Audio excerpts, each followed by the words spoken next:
സ്ത്രീ സുരക്ഷാ പെൻഷന് വേണ്ടിയിട്ട് അപേക്ഷിച്ചവരാണ് നിങ്ങൾ എങ്കിൽ നിങ്ങൾ ശ്രദ്ധിക്കേണ്ട കുറച്ച് കാര്യങ്ങളാണ് ഇന്നത്തെ വീഡിയോയിൽ പറയാൻ വേണ്ടിയിട്ട് പോകുന്നത്. നിലവിൽ 2 ഗഡുക്കളാണ് വിതരണം നടത്തിയിട്ടുള്ളത്. മൂന്നാമത്തെ ഇൻസ്റ്റാൾമെന്റ് വിതരണം ചെയ്യുന്നതിന് ആവശ്യമായിട്ടുള്ള നിർദ്ദേശങ്ങൾ വന്നു കഴിഞ്ഞു.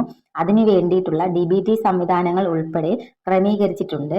ഇതിനു വേണ്ടി നമ്മൾ ആദ്യം ചെയ്യേണ്ടത് സേവനയുടെ പെൻഷൻ വെബ്സൈറ്റിൽ സ്ത്രീ സുരക്ഷാ പെൻഷന്റെ സ്റ്റാറ്റസ് പരിശോധിക്കുക എന്നതാണ്. നമുക്ക് അപ്രൂവൽ ആയിട്ടുള്ള നിലവിൽ എത്ര ഗഡുക്കൾ ലഭിച്ചിട്ടുണ്ടെന്ന് നമുക്ക് കൃത്യമായിട്ട് കാണാൻ സാധിക്കും. ഏതെങ്കിലും കാരണവശാൽ ആ പൈസ മടങ്ങിയിട്ടുണ്ടെങ്കിൽ എത്രയും വേഗം അത് പരിഹരിക്കുന്നതിന് വേണ്ടിയുള്ള ക്രമീകരണങ്ങൾ ചെയ്യണം.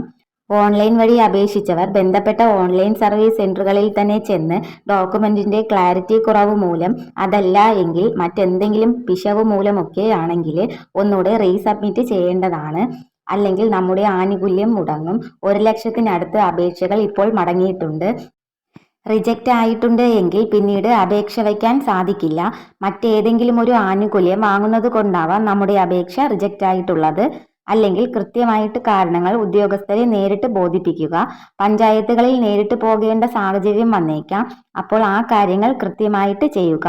നിലവിൽ ഇപ്പോൾ 18 ലക്ഷത്തിന് മുകളിൽ ഗുണഭോക്താവുണ്ട്. അവർക്കെല്ലാം തന്നെ 1000 രൂപ ഈ ആഴ്ചയോടെ തന്നെ വിതരണം ഉണ്ടാകുമെന്ന അറിയിപ്പുകൾ വരുന്നത്. കൃത്യമായിട്ടുള്ള വിതരണ തീയതി ഉൾപ്പെടെയുള്ള കാര്യങ്ങൾ സർക്കാരിന്റെ ഭാഗത്തു നിന്നും വന്നിട്ടില്ല. രണ്ടാമത്തെ മറ്റൊരു പ്രധാനപ്പെട്ട അറിയിപ്പ്, നമ്മുടെ സംസ്ഥാനത്തെ റബ്ബർ കർഷകർക്ക് കേര പദ്ധതിയിൽ ഉൾപ്പെടുത്തി റബ്ബർ കൃഷിയുടെ പുനർനടലിനു വേണ്ടിയുള്ള സാമ്പത്തിക സഹായം ഇതിനു വേണ്ടി രജിസ്റ്റർ ചെയ്യുന്നതിന് വേണ്ടി സാധിക്കുന്നതാണ്. അപ്പോൾ കേരയുടെ വെബ്സൈറ്റുമായിട്ട് ബന്ധപ്പെട്ട് എത്രയും വേഗം കാര്യങ്ങൾ അന്വേഷിക്കുക. മൂന്നാമത്തെ മറ്റൊരു പ്രധാനപ്പെട്ട അറിയിപ്പ്, നമ്മുടെ രാജ്യം ഇന്ധനക്ഷാമം നേരിടുന്നുണ്ട്. പ്രത്യേകിച്ച് ഗാർഹിക LPGയുടെ കാര്യത്തിൽ. അതുകൊണ്ടൊക്കെ തന്നെയാണ് 25-45 ദിവസത്തെ ഇടവേളയൊക്കെ ഇപ്പോൾ ലഭിക്കുന്നത്. അതിനുശേഷം മാത്രമേ നമുക്ക് ബുക്ക് ചെയ്യാനായിട്ട് സാധിക്കൂ. ഇതിന് മാറ്റങ്ങൾ ഇതുവരെ വന്നിട്ടില്ല. ഈ ഒരു സാഹചര്യത്തിൽ തന്നെ ഇൻഡക്ഷൻ കുക്ക് ടോപ്പുകളുടെ വിതരണം വന്നിട്ടുള്ള, അതായത് വളരെയധികം മേഖലകളിലേക്ക് ഇൻഡക്ഷൻ സ്റ്റൗകൾ വാങ്ങുന്നതിന് വേണ്ടി ആളുകൾ എത്തുകയാണ്. ഇത് നല്ല ബ്രാൻഡൊക്കെ വാങ്ങണമെങ്കിൽ നല്ലൊരു തുക തന്നെയാവും. ബ്രാൻഡഡ് കുക്ക് ടോപ്പുകൾ പ്രത്യേകം സബ്സിഡിയിൽ, അതായത് പലിശരഹിത തവണകളായിട്ട് സ്വന്തമാക്കുവാനുള്ള അവസരം കേന്ദ്രത്തിന്റെ ഭാഗത്തു നിന്നും സർക്കാർ ഒരുക്കാൻ പോവുകയാണ്.